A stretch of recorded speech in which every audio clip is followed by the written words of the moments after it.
শিক্ষার্থীরা ফিরে এলাম বিরতি থেকে, সঙ্গে থাকার জন্য ধন্যবাদ। এখন দেখে নেব আমাদের পরবর্তী লেসনগুলো।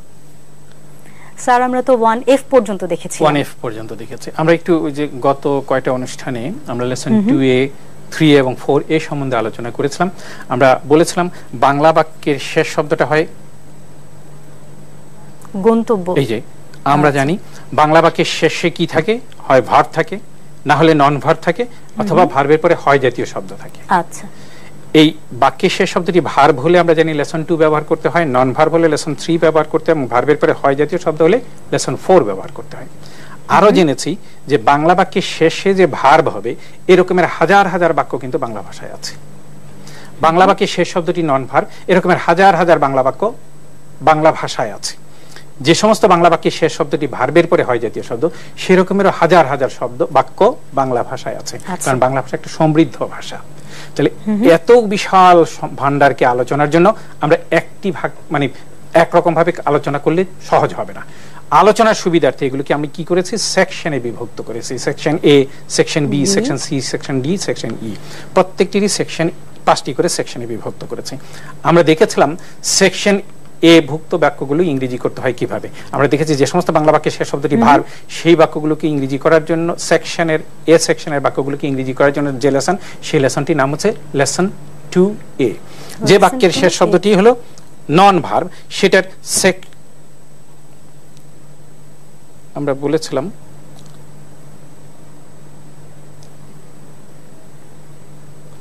যে বাক্যের শেষ শব্দটি ভার্ব সেটা জানি আমরা লেসন 2 ভুক্ত, তাই না? কিন্তু ওই বাংলা বাক্যের শেষ শব্দটি ভার্ব হবে, তার সেকশন এর অন্তর্গত বাক্যগুলোকে ইংরেজি করার যে লেসন সেটার নাম হচ্ছে লেসন 2A। বাংলা বাক্যের শেষ শব্দটি নন ভার্ব হলে আমরা জানি লেসন 3 ব্যবহার করতে হয়, কিন্তু সেকশন এর অন্তর্গত বাক্যগুলোকে ইংরেজি করার লেসনের নাম হচ্ছে লেসন 3A। লেসন 4 কখন আমরা ব্যবহার করি? যখন বাংলা বাক্যের শেষ শব্দটি হয় ভার্বের পরে হয় জাতীয় শব্দ, সেটি হচ্ছে লেসন 4। কিন্তু ওই বাক্যের শেষ শব্দটি ভার্ব হবে, তার শেষে হয় জাতীয় শব্দ থাকবে, সেটারও সেকশন এর অন্তর্গত বাক্যগুলোকে ইংরেজি করার লেসনটার নাম হচ্ছে লেসন 4A। আমরা কয়েকটি দেখেছিলাম যে যদি বাক্যটা হাবোধক হয় তাহলে আই ডু ফর্মুলা ব্যবহার করব। বাংলা বাক্যের শেষ শব্দটি ভার্ব হলে, বাংলা বাক্যের শেষ শব্দটি যদি ভার্ব হয় তাহলে নাবোধক বাক্যের ক্ষেত্রে আই ডোন্ট ডু, হাবোধক প্রশ্নের ক্ষেত্রে ডু আই ডু, নাবোধক প্রশ্নের ক্ষেত্রে ডোন্ট আই ডু ফর্মুলা ব্যবহার করব। বাংলা বাক্যের শেষ শব্দটি যদি নন ভার্ব হয় তাহলে হাবোধক বাক্যের ক্ষেত্রে আই এম ড্যাশ, নাবোধক বাক্যের ক্ষেত্রে আই এম নট ড্যাশ, হাবোধক প্রশ্নের ক্ষেত্রে এম আই ড্যাশ, নাবোধক প্রশ্নের ক্ষেত্রে এম আই নট ড্যাশ। আবার বাক্যের শেষ শব্দটি যদি ভার্বের পরে হয় জাতীয় শব্দ হয় তাহলে সেটি যদি হাবোধক হয় তাহলে আমরা ইট ইজ ডান ফর্মুলা ব্যবহার করব। যদি নাবোধক হয় তাহলে ইট ইজন্ট ডান এই ফর্মুলা ব্যবহার করব। যদি হাবোধক প্রশ্ন হয় তাহলে ইজ ইট ডান ব্যবহার করব। যদি নাবোধক প্রশ্ন হয় তাহলে ইজন্ট ইট ডান ব্যবহার করব। যদি WH কোশ্চেন ব্যবহার করতে হয় তাহলে এই 3 নাম্বার এবং 4 নাম্বার, 3 নাম্বার এবং 4 নাম্বার, 3 নাম্বার এবং 4 নাম্বারের আগে আমরা এই WH ওয়ার্ডগুলো বসিয়ে দিলেই সেগুলো দ্বারা WH কোশ্চেন করা সম্ভব হবে। আমরা একটু দেখে নেই। বলেছিলাম গত লেসনে 3 এবং 4 নাম্বার কোশ্চেনগুলো, কারণ 3 এবং 4 নাম্বারের মাধ্যমে কিন্তু আমরা হাবোধক এবং নাবোধক, হাবোধক এবং নাবোধক, হাবোধক এবং নাবোধক প্রশ্ন দুটো কোশ্চেন করাই শিখে নিচ্ছি। এবং এই হাবোধক নাবোধক প্রশ্নের আগে যদি আমরা WH কোশ্চেন ওয়ার্ড বসিয়ে দেই তাহলে সেটাই WH কোশ্চেন হয়ে যাবে। খুব সিম্পল, একদম সিম্পল, পরিষ্কার একটা স্বচ্ছ ধারণা রাখলেই চলবে। তাহলে এবার দেখেন, আমি গত অনুষ্ঠানে বলেছিলাম যে আজকে আমরা বিশ্বকাপ সম্বন্ধে কিছু বাক্য ইংরেজিতে কথা বলা শিখবো। এবার দেখেন তো দেখি, আমরা এরকম প্রশ্ন করতে পারি না, 2014 বিশ্বকাপ ফুটবল কখন অনুষ্ঠিত হবে? 2014 বিশ্বকাপ কোথায়, বিশ্বকাপ দুবার লেখা হয়েছে, কোথায় অনুষ্ঠিত হবে? কয়টি দল এই বিশ্বকাপে খেলবে? বাংলাদেশ কি এবার বিশ্বকাপে খেলবে? এশিয়ার কোন কোন দেশ বিশ্বকাপে খেলবে? কয়টি স্টেডিয়ামে বিশ্বকাপের খেলাগুলো অনুষ্ঠিত হবে? বিশ্বকাপের ফাইনাল খেলাটি কোথায় অনুষ্ঠিত হবে? এই প্রত্যেকটি কিন্তু প্রশ্নবোধক বাক্য। যেহেতু প্রশ্নবোধক বাক্য, তার মানে এই প্রশ্নগুলো করার পরে এটা একটা আনসার থাকবে, উত্তর থাকবে। এই উত্তরটা যদি আমার জানা থাকে এবং প্রশ্ন করার ফর্মুলা যদি আমি জানি তাহলে তো আমি ইংরেজিতে কথা বলতে পারবো। আমার তো গ্রামারের কাছে যেতে হচ্ছে না। আমরা দেখি কেমন করে গ্রামারের কাছে না গিয়েও আমরা ইংরেজি করতে পারি। প্রথম বাক্যটি ছিল এরকম, বিশ্বকাপ ফুটবল কখন অনুষ্ঠিত হবে? এই যে অনুষ্ঠিত হবে, এই যে হবেটা হলো আসলে হয় জাতীয় শব্দ, তার মানে এটা লেসন 4 ব্যবহার করতে হবে। আমরা একটু আগে দেখেছিলাম যে লেসন 4 থেকে হাবোধক প্রশ্ন হলে ইংরেজিতে প্রশ্ন করার ফর্মুলাটা হলো কি ছিল? ইজ ইট ডান। যখন আমরা বাক্যের মধ্যে কখন ব্যবহার করছি তখন আমরা এর আগে when বসিয়ে দেব, যদি কোথায় দ্বারা প্রশ্ন করি তাহলে where বসিয়ে দেব। আমরা দেখি তো আমাদের কি আছে। প্রশ্নটা ছিল কখন, যখন কখন বলা হয়েছে আমরা বলেছিলাম উইল ইট বি ডান, আচ্ছা এটা করা হবে তখন, এর আগে আমরা বসাবো when। তাহলে when will it be done, যখন এই যে when এর জায়গায় হলো when, will এর জায়গায় হলো will, it এর জায়গায় কি বসাবো আমরা, বাক্যে যার কথা বলা হয়েছে, কিসের কথা বলা হয়েছে, 2014 বিশ্বকাপ, তাহলে দ্য 2014 ওয়ার্ল্ড কাপ। ইটের জায়গায় কি বসালাম, ইটের জায়গায় বসালাম যার সম্বন্ধে বলা হলো সেটা হলো 2014 ওয়ার্ল্ড কাপ ফুটবল, ফুটবল। আর এই যে আমার হলো when, আমার হলো will, আমার হলো it, এরপরে বি আছে না, এই বি এর জায়গায় বি বসিয়ে দিলাম, বিটা অপরিবর্তিত থেকে গেল। এবার ডান, ডানের জায়গায় কি বসাবো, অনুষ্ঠিত হওয়া, এই যে এটা কিকড অফ বলতে পারি অথবা হেল্ড বলতে পারি, কারণ ডু ডিড ডান। আচ্ছা, কিক অফ মানে শুরু করা, খেলা শুরু করা, তাহলে এটার আগে ডু ডিড ডান যদি হয় তাহলে কিকড অফ অথবা হেল্ড বলতে পারতাম, অনুষ্ঠিত হওয়া। তাহলে আমি কোশ্চেনটা কি পেলাম, when will the 2014 world cup football be kicked off. উত্তর হলো কি, এটা 2014 বিশ্বকাপ ফুটবল এই মাসের 14 তারিখ অনুষ্ঠিত হবে।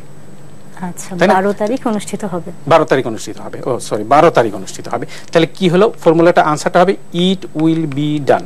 তাহলে ইটের জায়গায় কার কথা বলেছে, বিশ্বকাপ ফুটবলের কথা বলে, 2014 সালের বিশ্বকাপ ফুটবল, এটাই হবে আমার ইটের জায়গায়, দ্য 2014 ওয়ার্ল্ড কাপ ফুটবল, এটা হলো ইট।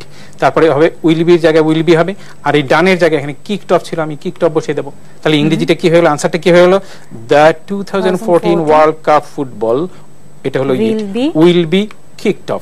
তাহলে 12 তারিখ, অন দ্য 12th, এই মাসের of this month, on the 12th of this month, এই মাসের 12 তারিখ। তাহলে এই মাসে 2014 সালের বিশ্বকাপ ফুটবল এই মাসের 12 তারিখ অনুষ্ঠিত হবে। ইংরেজিটা কি দাঁড়ালো, the 2014 world cup football will be kicked of on the 12th of this month.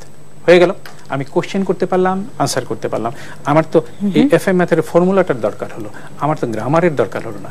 যিনি গ্রামার জানেন তিনি কিন্তু এর ভিতরে গ্রামার খুঁজে পাবেন, প্রত্যেকটি গ্রামেটিক্যাল আইটেম এর মধ্যে আছে, গ্রামারের রুল এর ভিতরে নিহিত আছে। আমরা আরেকটি বাক্য দেখে নেই, পরবর্তী উদাহরণটা দেখে নিচ্ছি। হ্যাঁ, 2014 বিশ্বকাপ কোথায় অনুষ্ঠিত হবে, আগেই বলেছি হাবোধক প্রশ্ন ছিল, সেটা হলো উইল ইট বি ডান। এখানে কোথায় বলার কারণে এর আগে ডব্লিউএইচ ওয়ার্ড বসেছে হোয়ার, তাহলে হোয়ার ফর্মুলাটা এবার দাঁড়িয়ে গেল where will it be done. হোয়ারের জায়গায় হলো হোয়ার, উইলের জায়গায় হলো উইল। এবার কিসের কথা বলা আছে, 2014 বিশ্বকাপ, এটা হলো ইটের পরিবর্তে বসাবো, তাই না?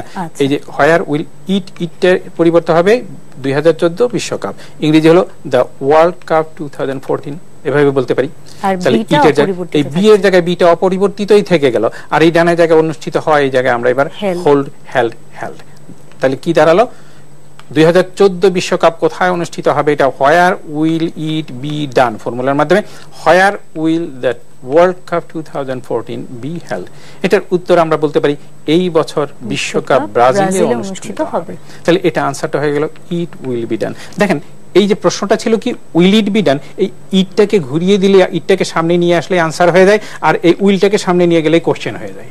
আচ্ছা, সহজ ব্যাপার না, খেয়াল করেন আনসারটা কি দাঁড়াচ্ছে, ইট উইল বি ডান। আর যখন আমি কোশ্চেন করব তখন শুধু আমি এই উইলটাকে ইটের আগে নিয়ে যাব, এই যে উইলটাকে ইটের আগে সামনে নিয়ে গেছি। আর এর আগে যে কোনো রকমের কোশ্চেন ওয়ার্ড আমার প্রয়োজন হবে, সেই কোশ্চেন ওয়ার্ডটা বসিয়ে দিলে তো আমি ইংরেজি করতে পারবো। আচ্ছা, তাহলে কি দাঁড়ালো, এবার আনসারটা কি হলো, এই বছর বিশ্বকাপ ব্রাজিলে অনুষ্ঠিত হবে। তাহলে ইটের জায়গায় আমরা কি বলেছিলাম, the world cup 2014, will be এর জায়গায় উইল বি বসবে, ডানের জায়গায় কি বসিয়েছিলাম, হেল্ড। তাহলে the world cup 2014 will be held ব্রাজিলে, ইন ব্রাজিল, এই বছর, ইংরেজি হলো দিস ইয়ার। দিস ইয়ারটা আমরা আগেও রাখতে পারি। তাহলে আমরা কোশ্চেন করতে পারছি, আমরা আনসার দিতে পারছি। এরপরে কি ছিল, কয়টি দল এই বিশ্বকাপে খেলবে, এটা কিন্তু শেষে ভার্ব আছে, তার মানে এটা লেসন 2 তে পড়বে। লেসন 2, যে লেসন 2 তে আমরা জানি কি আই ডু হয়, যদি ভবিষ্যতের কথা হলে আই শ্যাল ডু ফর্মুলা হয়। তাহলে ফর্মুলাটা ছিল আসলে আই শ্যাল ডু, যেহেতু কোশ্চেন করা হয়েছে, দেখেন আগে যেটা বলেছিলাম এই শ্যালটাকে আগে নিয়ে আসবো, ঠিক সেই আই এর আগে নিয়ে আসবো। তাহলে আই এর আগে শ্যালটাকে নিয়ে গেছে, ফর্মুলাটা হয়েছে how shall I do, shall I do, ফর্মুলাটা হয়েছে শ্যাল আই ডু। আসলে ফর্মটা হচ্ছে আই শ্যাল ডু। কোশ্চেন করতে হলে কি করতে হবে, শ্যালটাকে আগে নিয়ে যেতে হবে, ঠিক শ্যালটাকে আগে নিয়ে গেছি, তাহলে ফর্মুলাটা হলো শ্যাল আই ডু। কিন্তু